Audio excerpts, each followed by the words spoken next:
معزز سامعین گرامی قدر، رمضان اپنے ساتھ بہت سی عبادتوں کو لے کے آتا ہے، لیکن رمضان کا ایک جو بنیادی فلسفہ، غرض و غایت اور مقصد ہے وہ یہ ہے کہ اگر کوئی بندہ گناہوں کی زندگی گزار رہا ہے، گناہوں سے آلودہ ہے، گناہوں سے ہٹا ہوا ہے، تو وہ اپنے آپ کو اس ماہ مبارک میں گناہوں سے پاک اور صاف فرما لے۔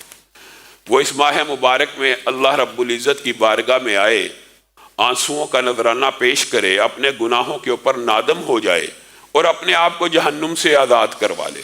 بنیادی طور پہ ناکام اور نامراد، خائب و خاسر اس کی ناک خاک آلود ہوگی کہ جس نے رمضان کا مہینہ پایا اور اپنے آپ کو جہنم سے آزاد نہ کروایا۔ بنیادی طور پہ اگر گناہوں کے ساتھ، گناہوں کے قافلے کے ساتھ لاکھوں کروڑوں گناہوں کو لے کے اس مہینے میں داخل ہوا تھا اور وہی لاکھوں کروڑوں گناہ اس کے ساتھ ہی رمضان کے ساتھ نکل گئے، تو پھر ایسے رمضان کا کوئی فائدہ نہیں۔ اور اللہ رب العزت نے اس کلام حمید کی ابتدا آپ کی اور میری تشفی اور تسلی کے لیے جن الفاظ کے ساتھ کی ہے، میں اور آپ صرف اس کے اوپر غور کر لیں تو ہمیں اللہ رب العزت کی اس وسیع و عریض رحمت کے اوپر یقین آ جائے۔ اللہ تعالیٰ نے قرآن پاک کی ابتدا میں سورۃ فاتحہ کو نازل کیا، یعنی قرآن پاک کی ابتدا میں سورۃ فاتحہ کو رکھا، اور سورۃ فاتحہ سے بھی پہلے ایک آیت کو رکھا۔ وہ کون سی آیت ہے؟ بسم اللہ الرحمن الرحیم۔ اللہ رب العزت اپنے بندوں کو قرآن پاک کی ابتدا میں ایک تعارف کروانا چاہتا ہے۔ بسم اللہ الرحمن الرحیم، اس اللہ کے نام کے ساتھ جو بہت بڑا رحمان ہے اور جو بہت بڑا رحیم ہے۔ رحمان اور رحیم طالب علم ان کے مطلب تو جانتے ہیں، لیکن آپ کو بھی تو ان کا مطلب آنا چاہیے۔ الرحمن ایک ڈائی ہے، ایک وزن ہے، ایک خاص قسم کا ردم آپ سمجھ لیں۔ عربی گرامر کے لوگ اس ڈائی کو سمجھتے ہیں۔ الرحمن ایک خاص وزن ہے، اور یہ عربی لغت کے اندر جب کسی لفظ میں پیدا ہوتا ہے تو اس کے اندر مفہوم اور مراد یہ لی جاتی ہے کہ یہ چیز اب اپنی انتہا کو پہنچ چکی، یہ چیز اب اپنی شدت کو پہنچ چکی، یہ چیز اب اپنے عروج کو پہنچ چکی۔ نیند جب اپنے عروج پہ پہنچ جائے تو عربی میں یہی ڈائی استعمال کر کے کیا کہتے ہیں؟ نومان۔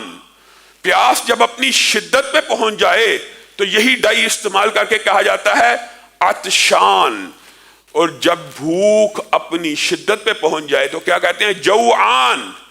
سمجھانا مقصود یہ ہے کہ الرحمن جب کوئی رحمت اپنے عروج اور شدت پہ پہنچ جائے اس کو کیا کہتے ہیں؟ رحمان۔ اب عربی لغت جاننے والے، عربی میں قرآن پاک نازل ہوا، اس ڈائی کے اندر شدت اور عروج کا جو معنی پوشیدہ ہے، اس کے اندر عروج اگر ہے تو اس کے بعد کیا ہوتا ہے؟ زوال بھی ہے۔ تو کسی عربی جاننے والے کو، غیر عربی کو یہ مغالطہ نہ رہے کہ یہ اللہ رب العزت نے الرحمن کی ڈائی نازل کی، گویا اللہ کو وقتی طور پہ جوش آتا ہے، رحمت وقتی طور پہ آتی ہے اور بعد میں ختم ہو جاتی ہے۔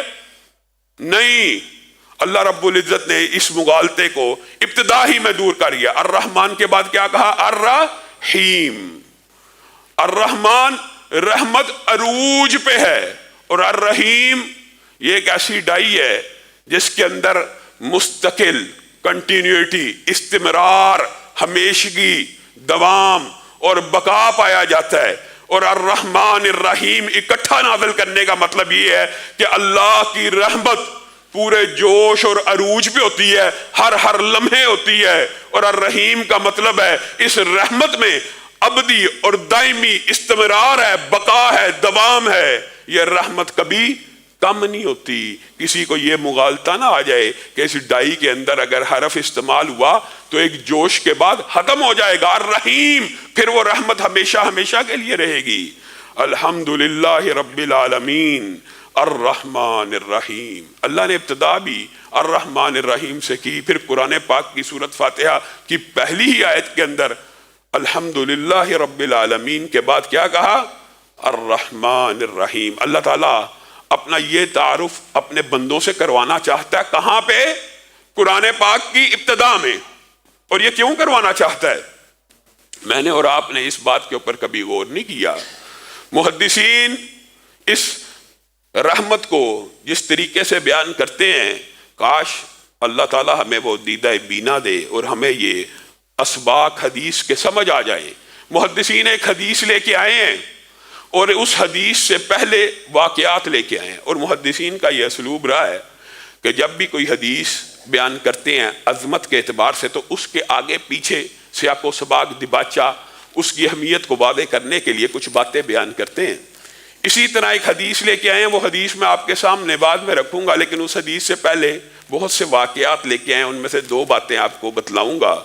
شاید اللہ کی رحمت کا کچھ نہ کچھ اندازہ ہمیں ہو جائے، اور اللہ کی مثال مخلوق کے ساتھ دینا مطلوب نہیں ہے، لیکن یہ بات اس لیے بیان کی جاتی ہے تاکہ لوگوں کو سمجھ آ جائے، ورنہ اللہ کی مثال مخلوق کے ساتھ روا نہیں ہے۔ ایک بندہ ہے، ایک بچہ ہے، اپنی ماں سے ناراض ہو گیا، ماں نے ڈانٹ ڈپٹ کے غصہ کیا، وہ گھر کو چھوڑ کے باہر چلا گیا۔ کچھ دیر بعد اس کو خیال آیا میں کہاں جاؤں، ماں کے علاوہ کیسے زندہ رہ سکتا ہوں۔ ماں کو بھی کچھ دیر بعد غصہ ٹھنڈا ہو گیا تو وہ بے چین ہوگی، بچہ کہاں ہے؟ اب دروازہ کھولتی ہے، بچہ سامنے ہی دہلیز پہ سر رکھ کے تھکا ہارا انتظار کرتا کرتا سو گیا۔ کیا اس ماں کے جو جذبات ہیں یہ ہمیشہ کے لیے مشتعل رہیں گے کہ اس بچے کو اٹھا کے اندر لے آئے گی؟ محدثین پہلی بات یہ لے کے آئے کہ کیا ماں اس بچے کو جو وقتی طور پہ نافرمانی کی اور ماں نے ڈانٹ کے باہر نکال دیا، کیا ہمیشہ کے لیے نکال دیا؟ کیا ہمیشہ کے لیے دھتکار دیا؟ آج اگر باہر دروازہ کھولتی ہے، دہلیز پہ بیٹھا ہے، تو پھر اس کو بھگا دے گی کہ واپس لے آئے گی؟ آپ فیصلہ کیجئے۔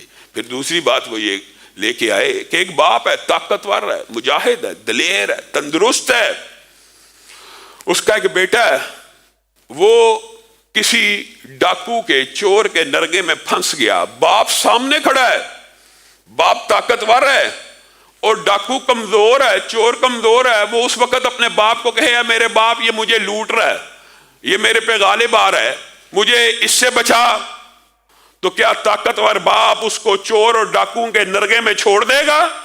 ہرگز نہیں، اس کو بچا لے گا۔ محدثین یہ واقعات آپ کو سمجھانے کے لیے لے کے آتے ہیں کہ جس طرح اگر تم کبھی اپنے رب کی نافرمانی کر بھی لو، اس کی چوکھٹ پہ آ جاؤ، اس کی چوکھٹ پہ سر کو رکھ دو تو اس کے دروازوں کو کھلا ہوا پاؤ گے۔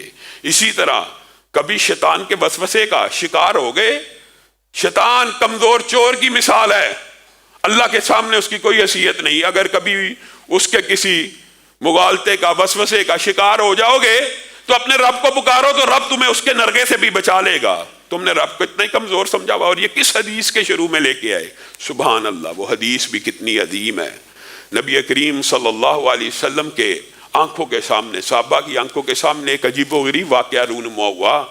ایک عورت قیدیوں کے اندر اپنے بچے کو تلاش کر رہی ہے، بچہ نہیں مل رہا، بے چین ہے، رو رہی ہے، کراہ رہی ہے، تڑپ رہی ہے۔ اچانک اس کو اس کا بچہ مل جاتا ہے، بچہ بھوک سے رو رہا ہے۔